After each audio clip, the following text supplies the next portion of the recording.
কারাগার থেকে এক এক করে মুক্তি পেতে শুরু করেছেন ১৭৮ বিডিআর সদস্য। বিস্ফোরক আইনের মামলায় আটক ছিলেন তারা। ভয় আতঙ্কে দিন কাটছে বেনজিরের রিসোর্টে বেদখল জমির মালিকদের। মুখ খোলায় মামলার মুখে অনেকেই। জুলাই অভ্যুত্থানের নৃশংসতার প্রতিবেদন চূড়ান্ত করছে জাতিসংঘ। ফেব্রুয়ারিতে প্রকাশ, জানালেন হাই কমিশনার। বাংলাদেশে নির্বাচিত সরকারের অপেক্ষায় চীন, বলছেন বিশ্লেষকেরা। ঋণ পরিশোধের সময় বাড়ানোয় গুরুত্বারোপ। মাঘের কনকনে হাওয়ায় বিপর্যস্ত সারা দেশ। ঘন কুয়াশায় সড়কে চলাচল ব্যাহত, বন্ধ থাকছে ফেরি পারাপার। অভিবাসী ঠেকাতে মেক্সিকো সীমান্তে ১৫০০ সেনা পাঠাচ্ছেন ট্রাম্প। পুতিনকে যুদ্ধ থামানোর হুঁশিয়ারি।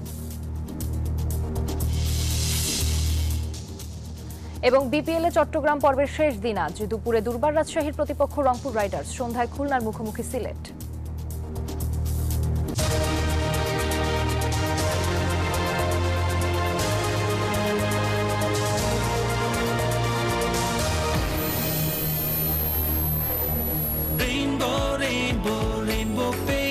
Rainbow Paints, the color of joy.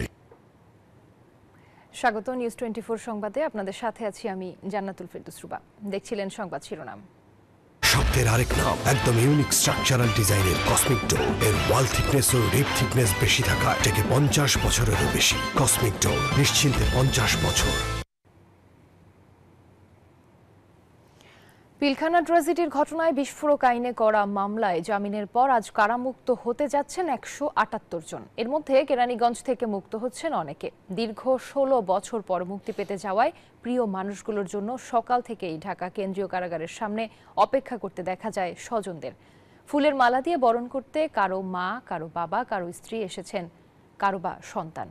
দীর্ঘদিন পর প্রিয় মানুষটির মুক্তিতে খুশি তাদের পরিবার পরিজন। এর আগে গেল ১৯ জানুয়ারি কেরানীগঞ্জ কারাগারের অস্থায়ী আদালতের ঢাকার বিশেষ ট্রাইব্যুনাল ২ এর বিচারক ইব্রাহিম মিয়ার আদালতে সাক্ষ্য গ্রহণ ও জামিন শুনানি শেষে বিস্ফোরক মামলার আসামিদের জামিনে মুক্তির আদেশ দেন।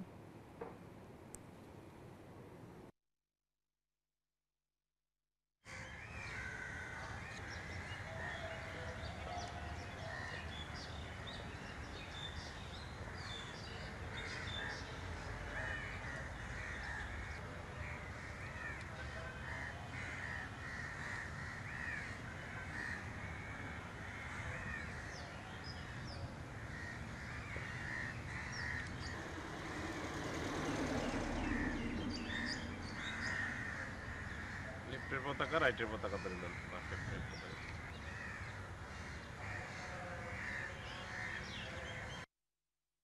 আনন্দটা কিভাবে কি করব বুঝে উঠতে পারতেছি না। যে এত দীর্ঘ ১৬ বছরের অপেক্ষা, মানে সহ্য করার মতো না, মানে ভাষা প্রকাশ করার মতো না যে আমাদের ভিতরটা কেমন লাগতেছে। ভালো লাগছে, খুশি লাগছে। আরবি বিটাররা আছে, মুক্তি পায়, আরবি আমরা খুশি পাবো। অনেক ভালো লাগতেছে। আর 16 বছর পর ভাই আসবে, আমার এই বড় ভাই বাবার মতো। দর্শক, কারাগারের সামনে আছেন আমাদের সহকর্মীরা, আরো জানাতে যুক্ত হচ্ছেন তারা। শুরুতে যাব কেরানীগঞ্জ কারাগারের সামনে, সেখানে আছেন সহকর্মী নাইমাল জিকো। জিকো, আজকে ১৭৮ জনের সবাই কারামুক্ত হবেন, আর তারা কখন কারামুক্ত হবেন বিস্তারিত জানাবেন।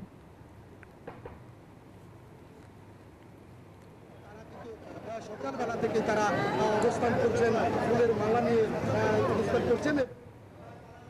রুবা, যেমনটি জানেন যে দীর্ঘ 16 বছর পর কিন্তু আজকে মুক্তি পেতে যাচ্ছে বিডিআর হত্যাকাণ্ডের যে ঘটনা, সেখানে বিস্ফোরক মামলায় যারা আসামি ছিলেন সেই আসামিদের প্রায় ২০০ জন এরই মধ্যে কিন্তু জামিনে মুক্ত হয়েছেন এবং আজকে তাদের মধ্যে ১৭৮ জন জামিনে মুক্ত হবেন বলে আমরা এখন পর্যন্ত জানতে পেরেছি, যার মধ্যে ৪১ জন এই ঢাকা কেন্দ্রীয় কারাগার কেরানীগঞ্জ থেকে মুক্তি পাবেন। এরই মধ্যে কিন্তু তাদের স্বজনেরা এসে এখানে উপস্থিত হয়ে হয়েছেন এবং সকাল থেকে আমরা দেখেছি যে দেশের বিভিন্ন প্রান্ত থেকে দীর্ঘ সময় ধরে কিন্তু তারা অপেক্ষা করছেন তাদের প্রিয় মানুষটির জন্য। এখানে স্বজনদের সাথে আমাদের কথা হয়েছে, তারা যেমনটি বলেছিলেন যে এই 16 বছরের এই মামলা চলাকালীন সময়ে তারা আশায় ছেড়ে দিয়েছিলেন যে তাদের কারো ভাই, কারো সন্তান, কারো স্বামী তারা আসলে কখনো এই জেলখানা থেকে কোনোদিন মুক্তি পাবেন কিনা সে বিষয়ে কিন্তু সম্পূর্ণরূপে আশা ছেড়ে দিচ্ছিলেন। তবে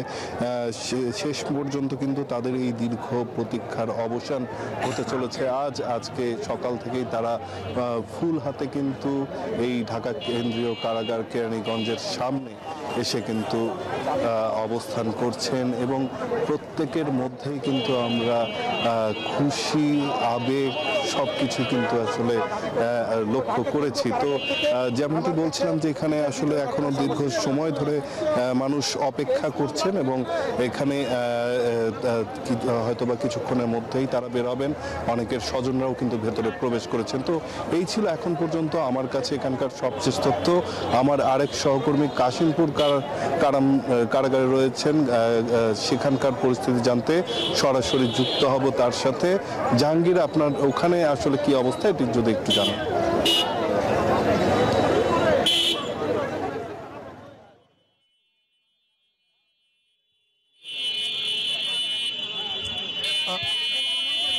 ধন্যবাদ জিজ্ঞ, আপনি আসলে যেমনটি বলছিলেন আমি এখন রয়েছি গাজীপুরের কাশিমপুর কেন্দ্রীয় কারাগারে। আমি যদি একটু দেখাই যে এই যে বিডিআর বিদ্রোহের যে ঘটনা, সেই ঘটনায় কিন্তু 16 বছর পর কিন্তু আসামিরা জামিনে মুক্তি পেয়ে বের হচ্ছে।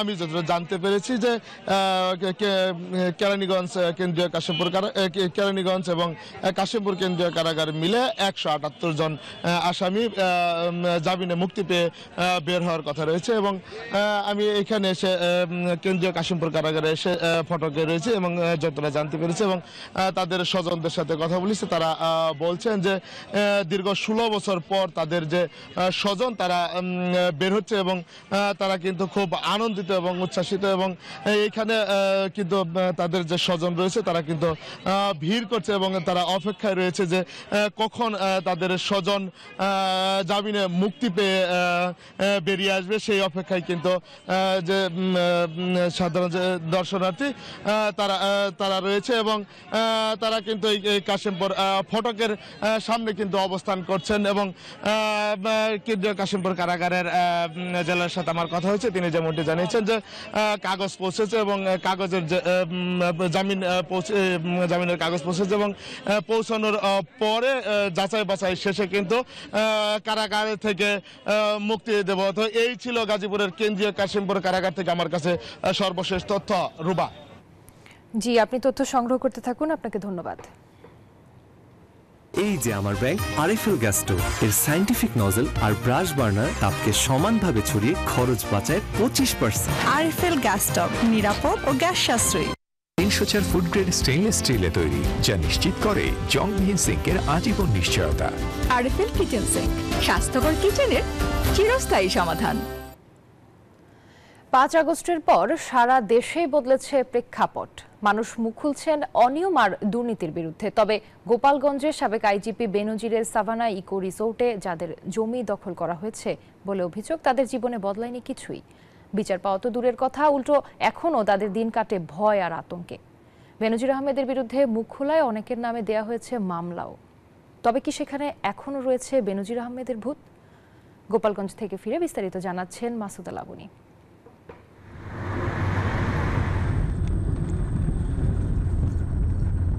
Savanna eco resort and national park গড়ে তোলা হয়েছে গোপালগঞ্জের বৈরাগীটোল গ্রামে 621 বিঘা জমির উপর, যেখানে প্রত্যন্ত চরের মধ্যে রয়েছে এমন এক একটি কটেজ। ব্যয়বহুল এসব কটেজে রয়েছে টিভি, ফ্রিজ থেকে শুরু করে বিলাসী জীবনের সব উপকরণ। অভিযোগ রয়েছে বেনজির নানা অনিয়ম আর লুটপাটের মাধ্যমে অর্জিত টাকা নিয়েই নির্মাণ করেন এই রিসোর্ট। দুদকের পর সাভানা ইকো রিসোর্টে এনবিআর এর গোয়েন্দা দল, তারা সাবেক আইজিপি বেনজির আহমেদ ও তার পরিবারের সদস্যদের আয়কর ফাঁকি নিয়ে তদন্ত শুরু করেছেন। বেনজির আহমেদের দুর্নীতি, অনিয়ম ও ঘুষ বাণিজ্য নিয়ে তদন্ত করছে একাধিক সংস্থা। সুনির্দিষ্ট অঙ্ক বলা খুব মুশকিল যে এখানে বিনিয়োগ কত হয়েছে, কারণ এখানে বেশ কিছু ডিপার্টমেন্টের সার্ভে রিপোর্ট লাগবে আমাদের, জমি সংক্রান্ত, তারপর হচ্ছে সিভিল কনস্ট্রাকশন, তারপর এখানে একটা ট্রান্সফরমার আছে, সাবস্টেশন আছে, সব কিছু মিলে এই তথ্যগুলো যখন আমাদের হাতে আসবে তখন বলা যাবে। সাভানা ইকো রিসোর্টে যাদের জমি ছিল তাদের কথা জানার চেষ্টা নিউজ 24-এর। এখনো অজানা ভয় আর আতঙ্ক স্থানীয়দের মাঝে। ক্যামেরার সামনে ভয়ে কথা বলতে রাজি হননি অনেকেই। ভবনের সামনেই আমাদের জমি আছে 2 বিঘে, সেইটা না করে মানে কথা না বলেই ওটা বালি ভরে দিছিল। পরে এসে দেখলাম বালি ভরাট করে দিচ্ছে, কথা বললাম, পরে বললো যে সমাধানে আসবে, কিন্তু কোনো কিছুই করা হয়নি। এই সাভানা পার্ক অ্যান্ড রিসোর্ট গড়ে তোলার পিছনে কি কি অরাজকতা হয়েছে এই বিষয়ে আমি কথাবার্তা বলি, আমি মুখ খুলি প্রথম। তো মুখ খুললে পার এর পরবর্তীতে আমরা পুলিশের লাঠিচার্জের সম্মুখীন হই, এরপর আমরা মিথ্যা মামলার শিকার হই।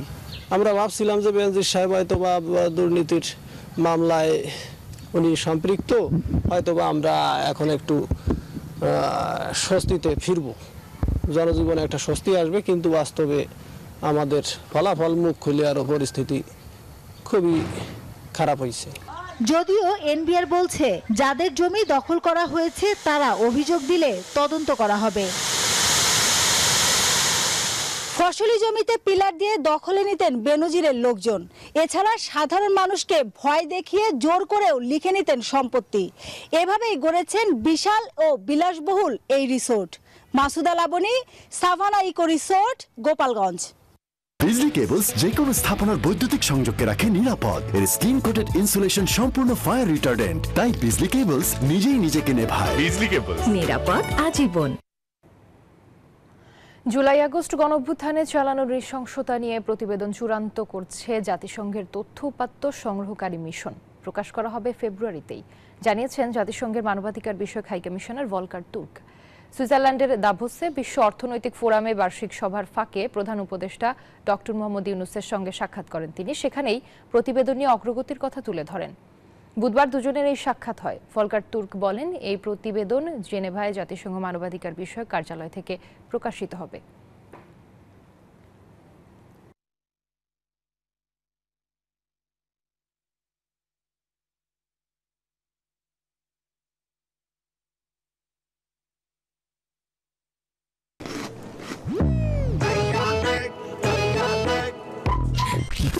সরি। হ্যালো, কিছু বলবেন? চিপস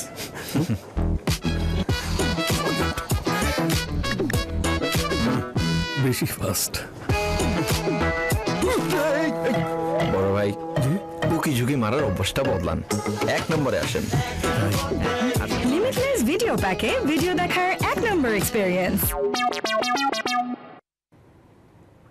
রাজনৈতিক ও অর্থনৈতিক ক্ষেত্রে পররাষ্ট্র উপদেষ্টার চীন সফরকে সময় উপযোগী বলে মনে করছেন বিশ্লেষকেরা। তবে বড় ধরনের প্রতিশ্রুতি দেওয়ার ক্ষেত্রে বাংলাদেশের নির্বাচিত সরকারের অপেক্ষায় থাকতে পারে বেইজিং। ঋণ পরিশোধের সময় বাড়িয়ে 30 বছর করা নিয়ে দেশটি নীতিগতভাবে একমত হলে তা হবে সফরের বড় অর্জন। চীন সফরে বিশ্লেষকদের পর্যবেক্ষণ তুলে ধরছেন প্রমা চৌধুরী। 50 বছর পূর্ণ হতে যাচ্ছে ঢাকা বেইজিং কূটনৈতিক সম্পর্কের। এমন সময় ঢাকা বেইজিং সম্পর্ককে নতুন উচ্চতায় নিতে 4 দিনের দ্বিপাক্ষীয় সফরে চীনে আছেন পররাষ্ট্র উপদেষ্টা মোহাম্মদ তৌহিদ হোসেন। মঙ্গলবার বাংলাদেশ চীন 2 দেশের পররাষ্ট্র পর্যায়ের বৈঠক অনুষ্ঠিত হয়, যেখানে বাংলাদেশের স্থিতিশীলতা, সংস্কার, গণতান্ত্রিক উত্তরণ এবং উন্নয়নে নিজেদের সমর্থন ব্যক্ত করেছে চীন। বাংলাদেশের কৌশলগত অবস্থানকে স্বীকৃতি দিয়ে দুই পক্ষ বেল্ট অ্যান্ড রোড ইনিশিয়েটিভের অধীনে সহযোগিতা অব্যাহতের উপর জোর দেওয়া হয় আলোচনায়। চীনের সাথে বন্ধুত্বপূর্ণ সম্পর্ক এগিয়ে নিতে দ্বিপাক্ষিক এই সফর সহায়ক ভূমিকা রাখবে বলে মনে করছে সাবেক রাষ্ট্রদূত হুমায়ুন কবির। তার মতে অর্থনীতি, বাণিজ্য এবং বিনিয়োগ সহ রোহিঙ্গা প্রত্যাবাসনের বিষয়টিও গুরুত্ব পাবে আলোচনায়। আমাদের বাস্তবতা এবং বৈশ্বিক বাস্তবতায় বা আঞ্চলিক বাস্তবতায় এই সফরটা খুবই সময় উপযোগী হয়েছে। অন্তর্বর্তীকালীন সরকারের সাথে এই সরাসরি যোগাযোগ, এটা আমাদের 2 দেশের সম্পর্ককে সঠিক পথে রাখতে গুরুত্বপূর্ণ ভূমিকা পালন করবে। আরেকটা জায়গায় চীনাদের জন্য আমাদের খুব প্রয়োজন, সেটা হচ্ছে রোহিঙ্গা বিষয়ে। চীন, বাংলাদেশ এবং মিয়ানমার মিলে একটা ট্রাইল্যাটারাল কনসালটেশন মেকানিজম চালু আছে, চীন আমাদেরকে সহযোগিতা করছে। তবে বড় ধরনের নতুন প্রতিশ্রুতি দেওয়ার আগে বাংলাদেশে একটি নির্বাচিত সরকারের অপেক্ষায় থাকতে পারে চীন, এমন মনে করছেন আন্তর্জাতিক সম্পর্ক বিভাগের শিক্ষক ইমতিয়াজ আহমেদ। এটা গতানুগতিক সফর, এটাও নতুন বড় আকারে কিছু হওয়ার কথা না, কারণ চীনও আমি মনে করি যে নির্বাচিত সরকার দেখতে চাইবে বা স্টেবিলিটি দেখতে চাইবে। এই সফর ভারত বাংলাদেশ দ্বিপাক্ষিক সম্পর্কে কোনো প্রভাব ফেলবে কিনা এমন প্রশ্নের জবাবে সাবেক এই রাষ্ট্রদূত বলেন, দুই দেশের সাথে সম্পর্ক হবে ভিন্ন যৌক্তিকতার ভিত্তিতে। সম্পর্ককে দ্বিপাক্ষিকভাবে রাখছে বাংলাদেশ, চীন, বাংলাদেশ, ভারত, এবং এখানে এক পক্ষের সাথে সম্পর্ক রাখতে গিয়ে আমরা অন্য পক্ষের সাথে সম্পর্ক খারাপ করতে হবে এই নীতিতে বাংলাদেশ আমরা বিশ্বাস করি না। আগামী মার্চে চীনের বেইজিং এর 25 দেশের জোট ডিওএও ফোরাম ফর এশিয়া সম্মেলনে প্রধান উপদেষ্টা ডক্টর মোহাম্মদ ইউনূসকে দেশটির সরকার যে প্রক্রিয়ায় আমন্ত্রণ জানিয়েছে তাও তাৎপর্যপূর্ণ বলে মনে করছেন বিশ্লেষকরা। সেই জায়গায় আমার মনে হয় নতুনভাবে। প্রমা চৌধুরী, নিউজ 24, ঢাকা। মাঘ মাসের সপ্তাহ দেড়েক পেরিয়ে যাওয়ার পর রাজধানী সহ সারা দেশে আবারও জেঁকে বসেছে শীত। ঘন কুয়াশা আর হিমেল হাওয়ায় বিপর্যস্ত জনজীবন। বেশি বিপাকে পড়েছেন খেটে খাওয়া মানুষ।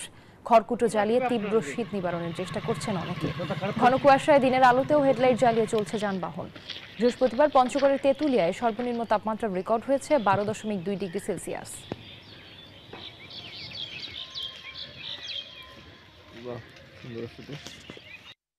ঠান্ডায় কাঁপতেছে, পানি পড়তেছে, শিরশির করে পানি পড়তেছে। পঞ্চগড়ে প্রচন্ড শীত প্রবাহ বেড়ে গেছে। এখানে হচ্ছে কুয়াশা দিয়ে আচ্ছন্ন, মোটামুটি হচ্ছে গিয়ে সেই ভোর থেকে শুরু করে দুপুর 12টা 1টা পর্যন্ত কুয়াশা থাকতেছে। এখানে হচ্ছে বৃষ্টির মতো শীত পড়ে। ঠাকুরগাঁওয়ের হরিপুরে মোটরসাইকেল চুরির অপরাধে গণপিটুনি দিয়ে রুবেল ইসলাম নামের এক যুবককে হত্যার অভিযোগ উঠেছে। হাতে রশি বেঁধে গাছে ঝুলিয়ে বক্সিং খেলার মতো করে মারার একটি ভিডিও ভাইরাল হয়েছে সামাজিক যোগাযোগ মাধ্যমে। বিষয়টি তদন্ত করে ব্যবস্থা নেওয়ার কথা জানিয়েছে পুলিশ। ঠাকুরগাঁও থেকে আব্দুল লতিফ লিটুর পাঠানো তথ্যচিত্রে ডেস্ক রিপোর্ট। মার মার বক্সিং খেলি, এভাবেই বলছে আর দফায় দফায় একজনকে কিল ঘুষি মারছেন কয়েকজন যুবক। এমন একটি ভিডিও ঘুরছে সামাজিক মাধ্যমে। এই দৃশ্য ঠাকুরগাঁয়ের হরিপুর উপজেলার জাদুরানী বাজার এলাকার। স্থানীয়রা জানান, বুধবার দুপুরে মোটরসাইকেল চুরির অভিযোগে স্থানীয়দের হাতে আটক হন রুবেল ইসলাম নামের ওই যুবক। পরে জনতা তাকে রশিতে বেঁধে গাছে ঝুলিয়ে মারতে থাকে। অমানবিক নির্যাতন সইতে না পেরে এক পর্যায়ে মৃত্যুর কোলে ঢলে পড়েন তিনি। খবর পেয়ে ঘটনাস্থল থেকে যুবকের মরদেহ উদ্ধার করে পুলিশ। পরে ময়না তদন্তের জন্য ঠাকুরগাঁও সদর হাসপাতালের মর্গে পাঠানো হয়।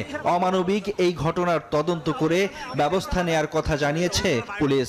মোটরসাইকেল চুরি করতে যায় ধরা পড়ছে। ধরা পড়ার পরে এলাকার অতি উৎসাহিত জনগণ, এরা হাট বাজারের লোকজন মানে প্রচুর উত্তর মাধ্যম করছে, মানে গণপিটানে দিচ্ছে।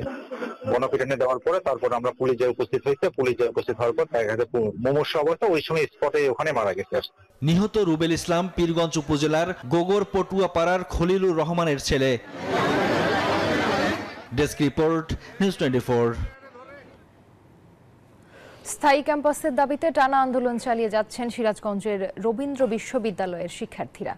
প্রতিষ্ঠার 8 বছরেও স্থায়ী ক্যাম্পাস না হয় তারা এই আন্দোলনে নেমেছেন। দাবি মানা না হলে 28 জানুয়ারি পর্যন্ত আন্দোলন চালিয়ে যাওয়ার ঘোষণা দিয়েছেন শিক্ষার্থীরা। অন্যদিকে বিশ্ববিদ্যালয় উপাচার্য জানিয়েছেন, সরকারি বরাদ্দ না পেলে স্থায়ী ক্যাম্পাস নির্মাণ সম্ভব নয়। আব্দুস সামাদ সাইমের তথ্যচিত্রের রিপোর্ট। স্থায়ী ক্যাম্পাসের দাবিতে আন্দোলনে উত্তাল রবীন্দ্র বিশ্ববিদ্যালয়। কয়েকদিন ধরে সিরাজগঞ্জের শাহজাদপুরে স্থাপিত রবীন্দ্র বিশ্ববিদ্যালয়ের অস্থায়ী একাডেমিক ভবন 3 এর সামনে ঢাকা পাবনা মহাসড়ক অবরোধ করে বিক্ষোভ করেছেন শিক্ষার্থীরা। একটি সরকারি বিশ্ববিদ্যালয় কিভাবে 8 বছর হয়ে যাওয়ার পরেও তার ক্যাম্পাস থাকে না? ইনফ্রাস্ট্রাকচার না নিয়ে কিভাবে সে তার অবকাঠামোগত উন্নয়ন ছাড়া কিভাবে সে একটি বিশ্ববিদ্যালয় রান করে? আমরা তো একটা পাবলিক বিশ্ববিদ্যালয়ে পড়ি, অন্যান্য বিশ্ববিদ্যালয় যদি পাবলিক বিশ্ববিদ্যালয়ের সুবিধা পেয়ে থাকে তাহলে আমরা কেন পাবো না? আমরা বাসস্থান এবং চিকিৎসার মতো মৌলিক অধিকার থেকে বঞ্চিত হচ্ছি। দাবি মানা না হলে আগামী 28 জানুয়ারি পর্যন্ত আন্দোলন চালিয়ে যাওয়ার ঘোষণা দিয়েছেন শিক্ষার্থীরা। পরবর্তীতে আরো কঠোর কর্মসূচি দেওয়ার হুঁশিয়ারিও দেন তারা। আমরা রাজপথ ছাড়বো না, আমাদের লাশের উপর দিয়ে গাড়ি যাবে। আমাদের একটাই দাবি, আমাদের ক্যাম্পাস। আমরা চাই রবীন্দ্র বিশ্ববিদ্যালয় ও অনতিবিলম্বে অনুমোদন দিয়ে এবং এই কাজটা সেনাবাহিনীর হাতে শুরু করতে হবে। এদিকে স্থায়ী ক্যাম্পাস নির্মাণের জন্য বরাদ্দ চেয়েছেন বিশ্ববিদ্যালয় উপাচার্য। আপনার 8 বছর হলো বিশ্ববিদ্যালয় হয়েছে, একটা ইটের পয়সা আমাদেরকে দেননি। হয় বিশ্ববিদ্যালয় এই অমানবিক অবস্থায় একটা বিশ্ববিদ্যালয় চলতে পারে না, হয় অর্থ বরাদ্দ দিন অবিলম্বে, আর বিশ্ববিদ্যালয় বন্ধ করে দিন। কর্তৃপক্ষ জানিয়েছে সরকারের কাছে সংশোধিত জিপিপি জমা দেয়া হয়েছে। বিশ্ববিদ্যালয় মঞ্জুরি কমিশন এটি মন্ত্রণালয়ে পাঠিয়েছে। আগামী 28 জানুয়ারি মন্ত্রণালয়ের সভায় অনুমোদন পেলেই কাজ শুরু করা যাবে। Desk report, news 24। জমি দখল করে যশোরে 20 বছর ধরে চলছে একটি কলেজ। মিথ্যা তথ্যে মিলেছে অনুমোদন হয়েছে এমপিওভুক্ত। আওয়ামী লীগ সরকারের তৎকালীন স্থানীয় সংসদ সদস্য রঞ্জিত রায় ও তার ছেলে রাজীব রায়ের প্রত্যক্ষ মদদে এসব অনিয়ম হয়েছে, অভিযোগ ভুক্তভোগীদের। বুলবুল শহীদ খান হিমেলের তথ্যচিত্রে ডেস্ক রিপোর্ট। যশোরের বাঘারপাড়া উপজেলার পাঠান পাইকপাড়া চিত্রা মডেল কলেজটি প্রতিষ্ঠিত হয় 2004 সালে। মাত্র 38.48 শতক জমি নিয়েই পাঠদানের অনুমোদন পায় কলেজটি। এমপিওভুক্ত করেছে সংশ্লিষ্ট মন্ত্রণালয়। অথচ বেসরকারি শিক্ষা প্রতিষ্ঠান নীতিমালা অনুযায়ী উচ্চ মাধ্যমিক মহাবিদ্যালয়ের ক্ষেত্রে মফস্বল এলাকায় ক্যাম্পাসের ন্যূনতম জমির পরিমাণ 1 একর হতে হবে। অনুমোদন প্রক্রিয়ায় যদি কোনো রকমের কোনো বিধি লঙ্ঘনের কোনো বিষয় পাওয়া যায়, তাহলে সে বিষয়ে যদি বোর্ডকে অবহিত করানো হয়, তাহলে বোর্ড এ ব্যাপারে আবার একটি প্রশাসনিক তদন্তের মাধ্যমে এটাকে তারা মন্ত্রণালয়ে লিখতে পারে। এদিকে জমি দখল করে কলেজ নির্মাণের অভিযোগ জমির মালিকের। বিগত আওয়ামী লীগ সরকারের স্থানীয় সাবেক সংসদ সদস্য রণজিৎ রায় ও তার ছেলে রাজীব রায় প্রভাব খাটিয়ে কলেজটিতে এসব অনিয়ম করেছেন বলেও জানান ভুক্তভোগীরা। এমপি রণজিৎ বাবু এবং তার ছেলে রাজীব রায় আরো আওয়ামী লীগের বিভিন্ন সান্ডা ফান্ডা দিয়ে আমার উপরে নির্যাতন চালায়, মারধর করে, জমি বিক্রি করার জন্য আমার কাছে সই স্বাক্ষর করে নেওয়ার জন্য। কিন্তু আমি যখন সই স্বাক্ষর করি তখন ইনিশিয়াল একটা সাদা কাগজে আমার কাছে সই স্বাক্ষর করে নেয়। যারা তদন্তে আসছে তারা কখনোই আমাদের পর্যন্ত আসতেছে না যে এখানে যে আপনাদের জমি আছে, এই জমি আপনারা কি তাদের দিছেন বা তাদের কেন তারা ভোগ করতেছে। এসব জটিলতায় ব্যাহত হচ্ছে শিক্ষা কার্যক্রম। শ্রেণী সংকট সহ নানা জটিলতায় হতাশায় ভুগছেন শিক্ষক, শিক্ষার্থী ও কর্মচারীরা। এই জমিটা যখন কলেজে দেয়, কেউ দিছে আর কারোটা বাকি ছিল। এখন যারা দিয়ে ফেলছে আর যারা দেয়নি তাদের মাঝে যখন বিরোধের সৃষ্টি হয়েছে, তারা দিতে চেয়ে আবার এখন মনে করেন যে দিচ্ছে না। অন্যদিকে এসব অনিয়মের জন্য বিগত কলেজ পরিচালনা কমিটিকে দায়ী করছেন কলেজের অধ্যক্ষ। 9% জমি আমাদের টোটাল আছে, তো সেটা আর কি শর্ত শিথিলপূর্বক কর্তৃপক্ষ আমাদেরকে অনুমতি দিয়েছিলেন।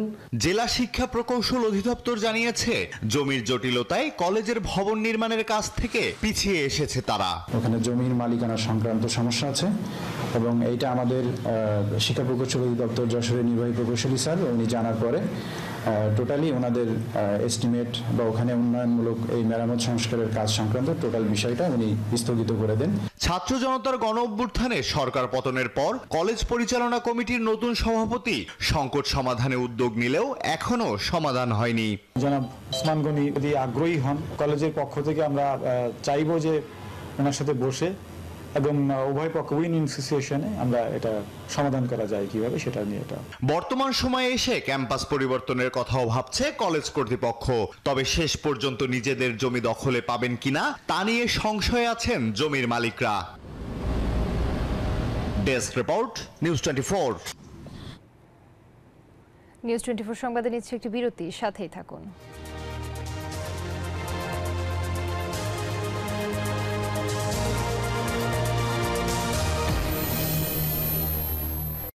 নুডলস খান না?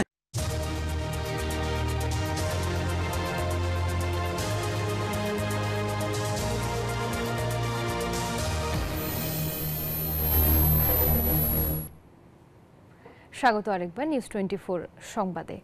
রাজশাহীতে ধুকে ধুকে চলছে পরিবার পরিকল্পনা অধিদপ্তরের স্বাস্থ্য সেবা কার্যক্রম। তীব্র সংকট রয়েছে জন্ম নিয়ন্ত্রণ ও ডেলিভারি কার্যক্রমের ওষুধ, ইনজেকশন সহ বিভিন্ন সরঞ্জামের। সুযোগ বুঝে সব উপকরণের দাম বাড়িয়েছেন বিক্রেতারা। আগামী 6 মাসেও সরবরাহ সংকট স্বাভাবিক হবে না বলে জানিয়েছেন সংশ্লিষ্টরা। রাজশাহী থেকে মতিউর মুর্তুজার 2 পর্বের ধারাবাহিকের প্রথম পর্ব আজ। নেই স্বাস্থ্যকর্মী, নেই রোগীর তথ্য সংগ্রহের জন্য বরাদ্দকৃত রেজিস্টার্ড খাতাও। যেন কোনো কিছুতেই সংকট কাটছে না পরিবার পরিকল্পনা অধিদপ্তরের। সংস্থাটির স্বাস্থ্যকেন্দ্রের অচলাবস্থার মধ্যেই এবার তীব্র সংকট দেখা দিয়েছে জন্ম নিয়ন্ত্রণ ও ডেলিভারি কার্যক্রমের ওষুধ, ইনজেকশন সহ অন্যান্য চিকিৎসা সরঞ্জামের। সরবরাহকারী কর্মকর্তারা বলছেন, চাহিদার 4 ভাগের 1 ভাগও বরাদ্দ পাওয়া যাচ্ছে না। বর্তমান প্রেক্ষাপট হচ্ছে যে আসলে চাহিদা যেভাবে আমরা পাচ্ছি বা আমাদের যেগুলো প্রতি মাসে যে পরিমাণ মালামাল নর্মাল যায়, সেই মালামালগুলো এখন তো আমরা এইভাবে আসলে পাচ্ছি না। আমরা উপরের সাথে কথা বলেছি, আসলে কেন্দ্রীয় পণ্যাগারের সাথে, ওনারা আসলে চেষ্টা করে যাচ্ছেন, বিভিন্ন মিটিং বা ফোরামগুলোতে ওনারা চেষ্টা করছেন। পরিবার পরিকল্পনা অধিদপ্তরের কর্মকর্তারা বলছেন, সংকট কাটতে কিছুটা সময় লাগবে, তবে সেবা গ্রহীতাদের বেসরকারি প্রতিষ্ঠান থেকে জন্ম নিয়ন্ত্রণ সরঞ্জাম কেনার পরামর্শ দেওয়া হচ্ছে। সরবরাহ পেতে পেতে আমাদের আরো 6 থেকে 7 মাস অপেক্ষা করতে হবে। চেষ্টা করছি যে আমাদের যে দম্পতিরা এই পদ্ধতির আওতায় ছিলেন তাদেরকে আমরা অন্য পদ্ধতি দিয়ে আমরা সেটিকে কভার করার চেষ্টা করছি। সেবা গ্রহীতাদের অভিযোগ, সংকটের সুযোগ নিয়ে জন্ম নিয়ন্ত্রণ পদ্ধতির সকল উপকরণ দ্বিগুণ দামে বিক্রি করছেন বিক্রেতারা। আগে প্যান্থার কন্ডম ছিল 20 টাকা, এখন 25 টাকা করছে। ফেমিকন ছিল আপনার 40 টাকা, 45 টাকা করছে। আগের তুলনায় অনেক দাম বাড়েছে। দামগুলো এমন ভাবে বাড়াচ্ছে, মানে আমরা নিজেরাও জানতে পারছি না। আমরা যে দোকানদার, আমরা রাত্রে একটা পণ্য এক দামে বিক্রি করছি, সকালে এসে দেখছি যে ওটার দাম বেড়ে ডাবল হয়ে গেছে। চিকিৎসা সরঞ্জামের পাশাপাশি স্বাস্থ্যকর্মীর সংকটে বন্ধ হওয়ার উপক্রম ইউনিয়ন স্বাস্থ্য ও পরিবার কল্যাণ কেন্দ্র। দ্রুত সমাধান চান সেবা গ্রহীতারা। Desk report, news 24। আমি এই চেয়ারে বসবো না। বাচ্চু ভাই, এই চেয়ারকে ভয় পেও না। ডেন্টিস্টের পরামর্শে নাও নতুন কোলগেট অ্যাক্টিভ সোল, যা দাঁতের সমস্যা শুরু হওয়া মাত্রই থামিয়ে দেয়। না থাকবে ব্যথা, না থাকবে ভয়। পেঁয়াজ আবাদের ভরা মৌসুমে রাসায়নিক সারের চরম সংকট দেখা দিয়েছে ঝিনাইদহে। ডিলারের কাছে পাওয়া যাচ্ছে না চাহিদা মতো রাসায়নিক সার, বাইরে থেকে মিললেও দাম চড়া। ডিলাররা বলছেন, বরাদ্দ কম আর কৃষি বিভাগের দাবি সারের এ সংকট কৃত্রিম।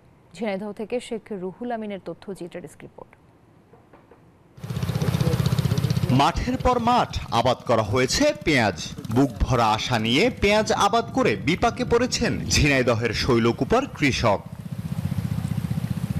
কৃষকের অভিযোগ, সময় মতো সার পাচ্ছেন না তারা বলছেন, ইউনিয়ন পর্যায়ে দোকান থাকার কথা থাকলেও বেশিরভাগ ডিলারের দোকান পৌর এলাকায়। খোলা বাজারে এসব সারের দামও চড়া। ডিলারের কাজ করলি কয় যে সার নেই, সার আসতে দেরি আছে। সার এখন আমার দরকার 1 বস্তা, আমি পাচ্ছি 10 কেজি। অতিরিক্ত দাম দিলে 1050 টাকাটা 1350, 1400 দিলে পাওয়া যাচ্ছে। আর ব্যবসায়ীরা বলছেন, চাহিদা অনুযায়ী বরাদ্দ নেই। আমরা যে বরাদ্দ পাচ্ছি ওই বরাদ্দই হয়ে যায় যদি স্যার কৃষক ঠিক মতো ওই সুষম সার দেয়। সুষম সার তো দিচ্ছে না, একটাই ঢালতেছে। তবে সার সংকটের কথা মানতে নারাজ কৃষি বিভাগের এই কর্মকর্তা। বলছেন, এগুলো কৃত্রিম সংকট।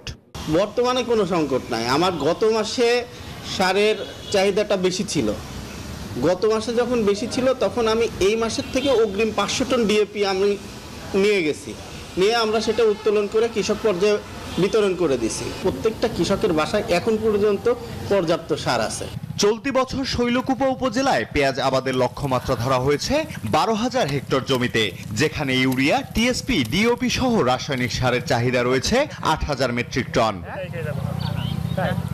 Desk report, news 24। এলো instant milk powder happy cow, যেমন সাশ্রয়ী তেমনি পুষ্টিগুণে ভরপুর। আর এটা নিউজিল্যান্ডের গরুর দুধ। হ্যাপি কাউ, গরুর দুধের স্বাদ সবাই পাক। নিউজ 24 সংবাদে আবার একটি বিরতি নিচ্ছি, সাথে থাকুন।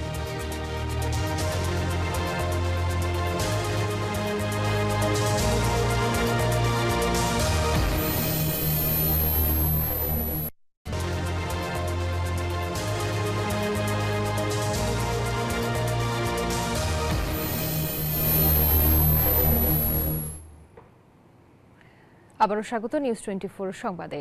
এবার অর্থ বাণিজ্য সংবাদ।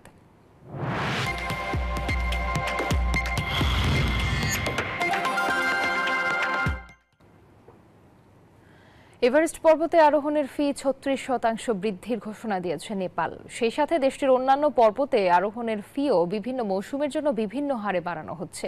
আগামী এপ্রিল-মে মৌসুম থেকে যা কার্যকর হবে। ব্রিটিশ সংবাদ মাধ্যম দ্য গার্ডিয়ান জানায়, নতুন ঘোষণা অনুযায়ী এখন থেকে এভারেস্টে আরোহণ করতে $15,000 খরচ হবে, যা আগে $11,000 ছিল। এই ফি প্রায় এক দশক ধরে কার্যকর ছিল। এভারেস্টে আরোহণের সবচেয়ে জনপ্রিয় মৌসুম এপ্রিল-মে মাস।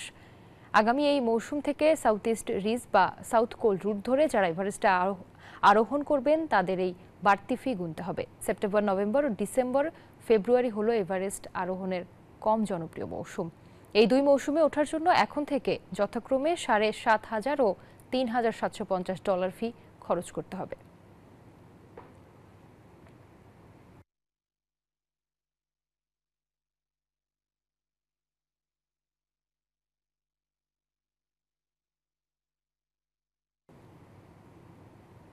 এবারে আন্তর্জাতিক প্রসঙ্গ।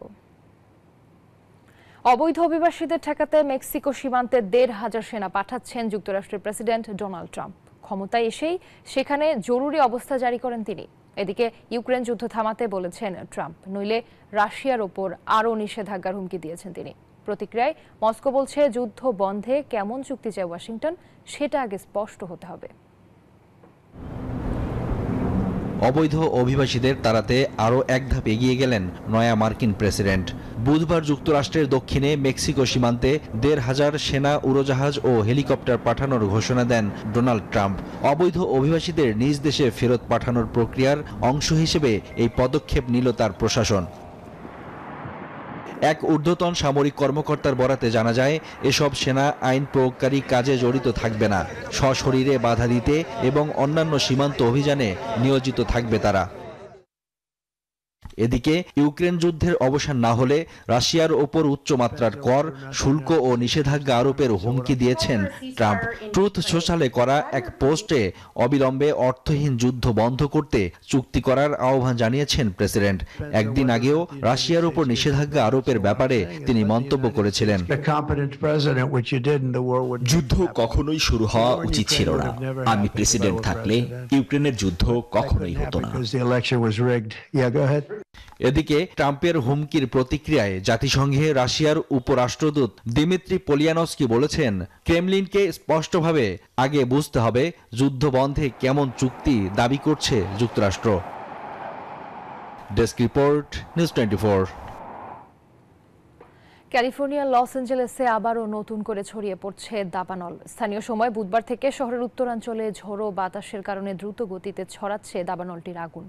নিয়ন্ত্রণহীন এই দাবানলে মাত্র 2 ঘন্টায় 9,000 একরের বেশি এলাকা পুড়ে গেছে। প্রবল বাতাস ও শুকনো ঝোপঝাড়ের কারণে আগুন দ্রুত ছড়িয়ে পড়ায় 31,000-এর বেশি মানুষকে বাধ্যতামূলকভাবে সরিয়ে নেওয়ার নির্দেশ দেওয়া হয়েছে।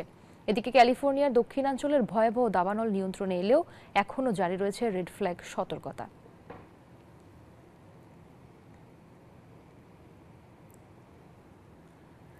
ভারতের পররাষ্ট্রমন্ত্রী এস জয়শঙ্কর ও নতুন মার্কিন পররাষ্ট্রমন্ত্রী মার্কো রুবিওর প্রথম বৈঠকে বাংলাদেশ পরিস্থিতি নিয়ে আলোচনা হয়েছে। বুধবার ওয়াশিংটন ডিসিতে দুই পররাষ্ট্রমন্ত্রীর দ্বিপাক্ষিক বৈঠক অনুষ্ঠিত হয়। এরপর এক সংবাদ সম্মেলনে জয়শঙ্কর বলেন, বাংলাদেশ নিয়ে সংক্ষিপ্ত আলোচনা হয়েছে, তবে এ বিষয়ে বিস্তারিত তথ্য দিতে অস্বীকৃতি জানান তিনি। দুই পররাষ্ট্রমন্ত্রীর বৈঠকের বিষয়ে মার্কিন পররাষ্ট্র দফতরের বিবৃতিতে বলা হয়, উভয় পক্ষ অংশীদারিত্ব শক্তিশালী করার প্রতিশ্রুতি ব্যক্ত করেছে। আঞ্চলিক ইস্যু, দ্বিপাক্ষিক সম্পর্ক এবং বিভিন্ন বিষয়ে আলোচনা করেছেন তারা।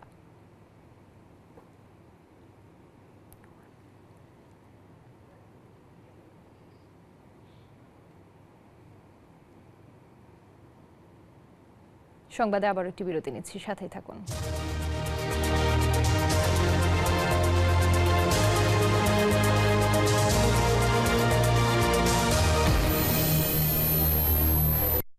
নুডলস খান নাই? তাহলে তো নুডলসই খান নাই। নুডলস খান নাই?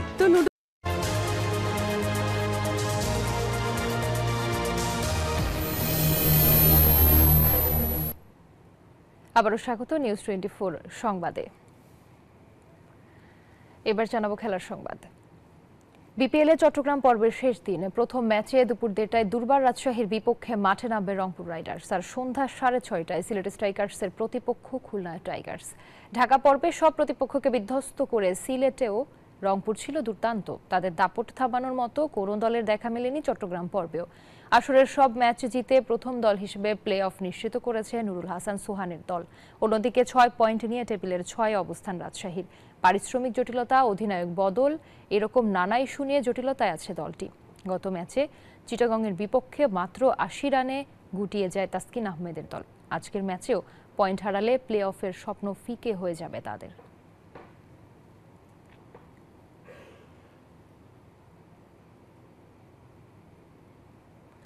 আগামী মার্চে বাংলাদেশ সফরে আসছেন ফিফা সভাপতি জিয়ানি ইনফান্তিনো। বাংলাদেশের নারীদের ফুটবলে আর্থিক সহযোগিতা করতে চান বলে জানিয়েছেন তিনি। সুইজারল্যান্ডের দাভোসে প্রধান উপদেষ্টা ডক্টর মোহাম্মদ ইউনূসের সঙ্গে সাক্ষাতে এই প্রতিশ্রুতি দেন ফিফা সভাপতি। সুইজারল্যান্ডের দাভোসে চলছে বিশ্ব অর্থনৈতিক ফোরামের বাৎসরিক সভা। এই সভার ফাঁকে বাংলাদেশের প্রধান উপদেষ্টা ডক্টর মোহাম্মদ ইউনূসের সঙ্গে সাক্ষাৎ করেছেন ফিফা সভাপতি জিয়ানি ইনফান্তিনো। মার্চের মধ্যে বাংলাদেশ সফরে আসার প্রতিশ্রুতিও দিয়েছেন তিনি। পাশাপাশি আশ্বাস দিয়েছেন বাংলাদেশ নারী ফুটবলের অর্থায়নেরও। বৈঠকের সময় প্রধান উপদেষ্টার সঙ্গে বাংলাদেশ সরকারের এসডিজি সমন্বয়ক লামিয়া মোর্শেদ ও জেনেভায় বাংলাদেশের রাষ্ট্রদূত তারেক আরিফুল ইসলাম উপস্থিত ছিলেন। প্রধান উপদেষ্টার ফেসবুক পেজ থেকে ইনফান্তিনোর সঙ্গে দেখা করা ও তার বাংলাদেশ সফরের খবরটি জানানো হয়েছে। ইনফান্তিনো বাংলাদেশের অন্তর্বর্তীকালীন সরকারের প্রধান উপদেষ্টাকে বলেন, আগামী 2 মাসের মধ্যে তিনি বাংলাদেশ সফর করতে চান। ক্রীড়াঙ্গনে কার্বন নিরপেক্ষ করার ক্ষেত্রে ডক্টর মোহাম্মদ ইউনূসের প্রশংসা করেন ইনফান্তিনো। বাংলাদেশে চলমান তারুণ্যের উৎসবে আমন্ত্রণ জানানো হলেও ব্যস্ততার জন্য আসতে না পারায় আক্ষেপ প্রকাশ করেন তিনি। Al Mahmud Fahim, news 24। UEFA champions লিগে হাই ভোল্টেজ ম্যাচে জয় পেয়েছে পিএসজি। ম্যানচেস্টার সিটিকে 4-2 গোলে হারিয়েছে ফরাসি জায়ান্টরা। এদিকে সালজবুর্গকে 5-1 গোলে হারিয়েছে রিয়াল মাদ্রিদ আর ডায়নামো জাগ্রেবের বিপক্ষে 3-0 গোলের জয় পেয়েছে আর্সেনাল। একই ব্যবধানে ফেইয়েনুর্ডের কাছে হেরেছে বায়ার্ন মিউনিখ। আর এই ছিল নিউজ 24 সংবাদে। আরও সংবাদ বিশ্লেষণ জানতে ভিজিট করুন news24bd.tv। পরবর্তী সংবাদ দেখার আমন্ত্রণ রইল। ধন্যবাদ সবাইকে।